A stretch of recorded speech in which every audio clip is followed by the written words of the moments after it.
All right, so welcome back. Again, I'm David John Walker. I'm an associate professor at Austin Peay State University in Clarksville, Tennessee. I'm on an academic leave of absence, pursuing a second MFA in graphic design at Yale University with the, I don't know, what did I say before? Letter form and typography design. All right, so I'm kind of going to take you guys down a personal path or a reflective imaginary. And so back to what I was saying, a common colloquial discussion is that designers aren't born, they are made, but really we have to meet students where they are. Make sure I'm here. All right. So my question to the prompt is, should educators compel students to investigate their own aesthetic paths to build an understanding of their own gravitational design interests? And so growing up in the southern city of Nashville, Tennessee, my aesthetics were shaped by the visual construct of regional Black and parochial economies. And so while design in many forms was all around me, I had no formal clue of the depth, history, and the economy of the design canon that I was experiencing. So in my opinion, and what I've seen as an educator, the contemporary history to this generation is of the utmost importance. So my dad was a music professor and an ordained minister. My mom was a dietitian, grew up in a Baptist household. Him being an ordained minister and pastor, we were quite secluded from the secular world. So there's future me, well, there's me and past me and past my little sister. But I was a child of the 80s, right? So at that time, a lot of things were coming out. Let's see, NWA, Beastie Boys, that type of music was happening. The drug pandemic, all kinds of things were going on. So I was born of stripes and muted colors, and it was fascinating. Everything was about STEM and NASA at the time because there were rocket launches that were being displayed on television. It was quite fun. So you can see in this picture, we're right in the smack dab of the real beginning of mass marketing targeted towards kids. So you can notice the Dare shirts, at least 3 of these, based on Nancy Reagan's war on drugs. And again, being a child of a music professor and an educator and a Baptist minister, we were always like involved in extracurricular activities. So I was part of a children's choir. Colloquially, as my grandmother would say, I was the fly in the milk. And then we also, because diversity was a really big thing at the time in the 80s, making sure that they kind of dismantled neighborhood schools and made sure that there was like cross-platform and diversity within the selections of schools. So I was in a diversity workshop, had lots to do and friends that I made and still have to this day. But we were a family that only had one television in the house, right? So during the week, we watched The Cosby Show, it's now controversial now, on Thursdays. And on Saturday mornings, we had our feast of Hanna-Barbera cartoons. So when I think about this and look back at this, it did shape like my color perceptions of the way the world works and kind of how flat it was at the time. Also, one of my favorite characters was He-Man, and as well as Superman. And I didn't realize at the time what typography really looked like. I wasn't looking at it in that sense, but now that I'm on this side of the design canon and looking at its its faux three-dimensional perspective, it makes a ton of sense now. And then thinking about iconography at that time, which I had no idea what that was. Also moving type or type in shapes with Hot Wheels. And then the first foray into animation using ViewMaster. So, and it's kind of great taking a animation class now as a graduate student at Yale, and we're actually doing stethoscopes, animation within a circle and a wheel, and recording those things. So my first access, and I'm overlapping with Kelly a little bit, first access to a computer in a school setting was this Apple computer, and it had the 3.5 floppy disk, which was like bendable and all that kind of thing. And the games we played, quite rudimentary, and awesome though, were like the Oregon Trail and Odell Lake, which had their own issues too with diversity. And then my mom, being a dietitian and worked in the school system, had me help her using print shop to create these banners. Like, this was my first foray as far as design software, and utilizing typography on a larger scale. And these were the few fonts that you could choose from, unless you had another disc that had that had additional typefaces that were accessible. And at the time, like, these printers were all the rage. We had one at school, we had one at home, we had one in my mom's office, and I would just print out these long, enormous banners. I mean, it's kind of great walking down memory lane and using the internet to find images of all of these things. But what's kind of wild about this printer is it's printing on a roll, but it was subtracting paper that was folded and perforated in a box. And so it just kind of came through. Next up, talking about those aesthetics in school, we had trapper keepers that were all illustrated and had a fabulous aesthetic at the time. But also around me culturally, like, my grandmother was a quilter. In 7th grade, for a project for world geography, I actually created a quilt myself. And it's kind of wild thinking about just in 2002, in November, on another side of New York, in Whitney Museum, they had a G's Bend Quilter Show, right? Where they pull these quilts, and the women that created them out of the bowels of the South in Alabama, and gave them a show, which talked about it as folk art, right?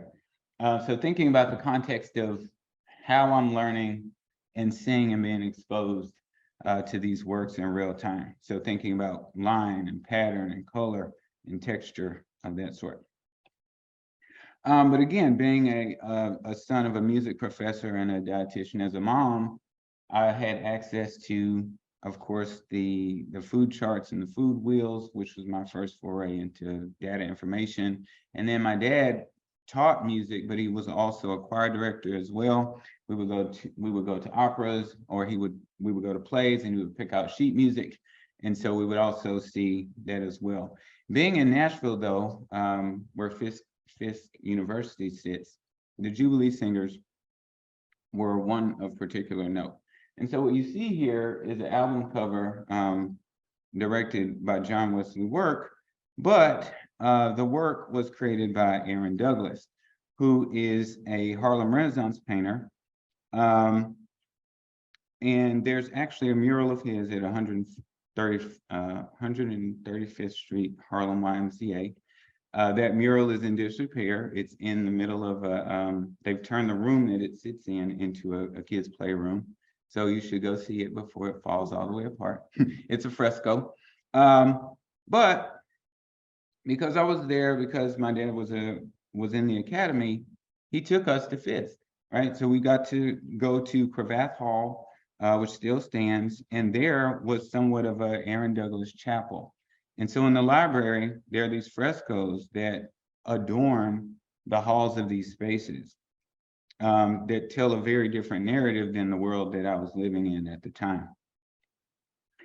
I mean, beautiful stuff. At the same time, there's a Georgia O'Keeffe painting that was controversially, it's now like on loan to Crystal Bridges, and they have like this exchange program. So it was great to be, in proximity to these things.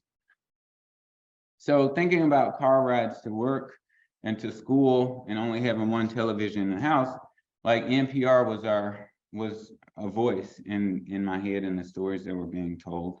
In addition to Christian radio, so James Dobson and Focus on the Family, and Adventures in Odyssey, which was just a radio program that later on they adapted into an animation series. But thinking about that in the sense of how the auditory can color the perception, of the imaginary. So on those rides, right, to Fisk or to my dad's workplace at Tennessee State University, we would drive by all of these businesses, right? So these are places that couldn't necessarily afford the vinyl banners or the backlit signage and that kind of thing. And like the sign painters at the time were kind of defunct, right? In the sense of like, there was a rich history of sign painters and journeymen that like learned lettering and typography and that kind of thing. But in these neighborhoods, they didn't have that. They either hired somebody that said they could do it and they come out with the paintbrush, and they would like create letter forms based on what they saw or something they were mimicking. But nonetheless, it was about this aesthetic value of communication, right? Making sure that things are there.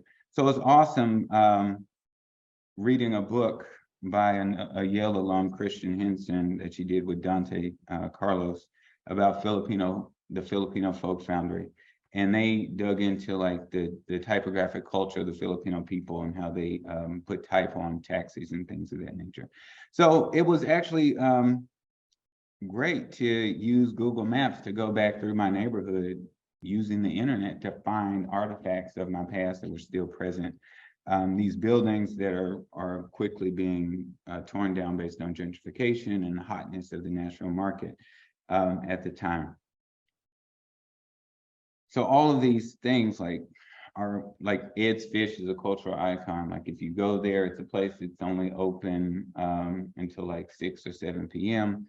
During the week. Typically it's lines around the building with walk-in traffic. And then of course like car tire places and small markets that couldn't afford signage, but they commissioned a local person with a paintbrush to just put it out there. I like this one. A used car place. And so you really do get to see like this different vernacular of typographic language that's being spoken through whoever is being commissioned to create these pieces. And then, of course, the beauty of the deterioration and the aging of these works. So fast forward to becoming a undergraduate student at a all-Black college. Being in an homogenous environment was a shock, but beautiful at the same time. But I changed my major from biology to studio art, and there were not designers there. So we didn't learn on Quark Express. We learned on PageMaker, which was rough. My professor was a photographer by trade, and he handed us magazines and said, recreate this the best way you can. And so while I was there, I learned the screen print and turned that into a business. And that business allowed me to apply for graduate school at the University of Memphis for my first MFA. So I don't know if you guys have seen like these memes. I was today years old when, but in reality, I was today years old when in 2008, I learned about Bobby Martin Jr., right? And he's worked on all these major brands. He was actually a student of Philip Meigs. So while Meigs was writing this graphic design history book, and the only person of color, I think at the time that he included was George Olden, was kind of wild. So I met him at the 2008 AIGA conference, and we get to talk, and I'm like, hey, how long have you been in design? And we run down our histories of both being children of professors. And he happened to go to a design school. I went to HBCU that only had a studio art practice and limited design curriculum. And he's like, well, if you're going to look some things up, look at Swiss work, but also look up some other people. So he talks about Rem Duplessis And I then learned about magazine design in that way. And then I decided to start to mine my own culture and what I had then been exposed to. Like I was quite sheltered as a kid. So all of these artists I heard about through my friends at school and started hearing it in real time on my college campus. And I was wondering, like, well, now that I'm in this design place, who are all of the people that I'm learning in design history at the time at the University of Memphis, like, because they were teaching how to fill maze, are there contributors that actually look like me? So learn about C. Adams and learn about Julian Alexander, who at the time was creating works for people that were coming out and their albums were being released while I was in school. And then thinking back on my parents' album collections and learning about Leroy Winbush and he working for Jet Magazine or Johnson Publishing, which had Jet and Ebony, as a part-timer while he was also producing design work for record labels. And then finally Art Sims, watching these movies growing up and not necessarily knowing like who created the poster art for these designs. But the internet, allowed me to go back and mine these things and actually see examples of these works that aren't in the books that were being shown to us in the classes that we were taking. And of course, from there, Gail Anderson, and then learning about Sylvia Harris and her contribution, and Cheryl Miller and Michelle Washington, who both write about design. So I continue to find legends and contemporaries today. Kelly Walters is now one. And, I really feel like, that students the bigger question is that should students use the internet to research and discover origins of legacy products or experiences of their past that influence today? And I really believe that they do, and they should be compelled to mine their own pasts in order to figure out like what their likes and dislikes are based on what they've seen, heard, and experienced before. So this is a little bit of my work. I showed almost none of it. And it's gone far beyond that since I've gotten to Yale in a short amount of time. But proceed to your past.